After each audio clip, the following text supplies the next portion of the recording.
Hello everyone, આજે આપણે છે ને જરદોશી અને મોતીનો વળિયો શીખવાનો છે. આપણે જરદોશીનો વળિયો તો શીખ્યા, પણ મોતી અને જરદોશીનો વળિયો કઈ રીતે કરવો એ શીખવાનો છે. જે સુયાથી તો થશે જ નહીં, એ સોયથી જ થશે, જે આજે આપણે જોવાનો છે.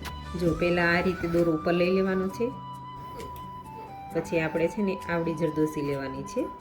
એ જરદોશી એવી રીતે સીધી સ્ટ્રેટ લાઈનમાં નાખવાની છે. પછી અહીંયાથી આ બાજુથી સોય લીધી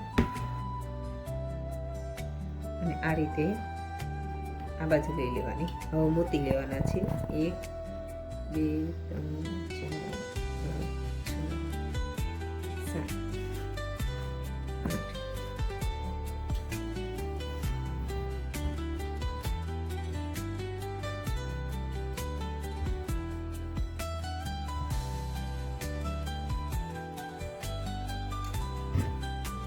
એને પણ સ્ટ્રેટ લાઈનમાં. પછી આ રીતે અહીંયા જરદોશીની સોય કાઢી, સોય આ રીતે ઉપર લેવાની.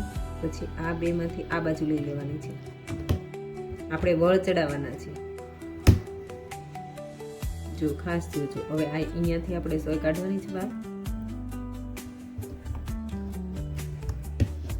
પછી આ જે મોતી છે, એક મોતી, આ જે એક મોતી દેખાય, એક મોતીમાંથી સોય બારી કાઢવાની.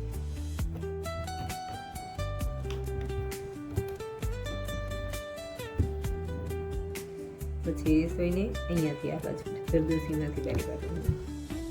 હવે પાછા મોતી લેવાના.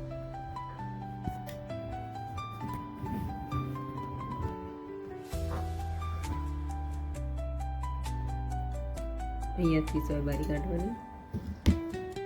પછી સોયને આ બાજુ લઈ લેવાની.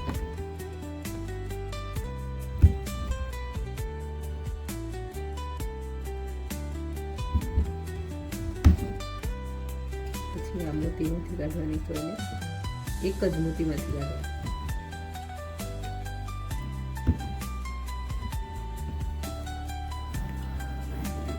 પછી આ બાજુ લઈ લેવાની, જરદોશીની આ બાજુ સોયને લઈ લેવાની. વળ ચડાવવાના છે. જો આપણો વળિયો કમ્પ્લીટ થઈ ગયો છે. તમે જોઈ શકો છો કે કઈ રીતે એક મોતી અને જરદોશીનો વળ ચડાવીને આપણે કર્યું છે. જો આ તમે ડ્રેસમાં કે બ્લાઉઝની ડિઝાઇનમાં કે સાડીમાં કંઈ પણમાં આ તમારે પાળી કરવી હોય, આવી રાઉન્ડમાં કરવી હોય તો પણ થાય. તો રોજ આવું નવું શીખવા માટે અમારા પેજને ફોલો કરો. જે લોકોને શીખવું છે તેવા લોકોને અમારી રીલ શેર કરો અને અમારા ક્લાસ માટે ડીએમ કરો. તમારે જો ખાટલી વર્કના ક્લાસ શીખવા હોય ઓનલાઈન કે ઓફલાઈન, તો તમે ડીએમ કરી શકો છો.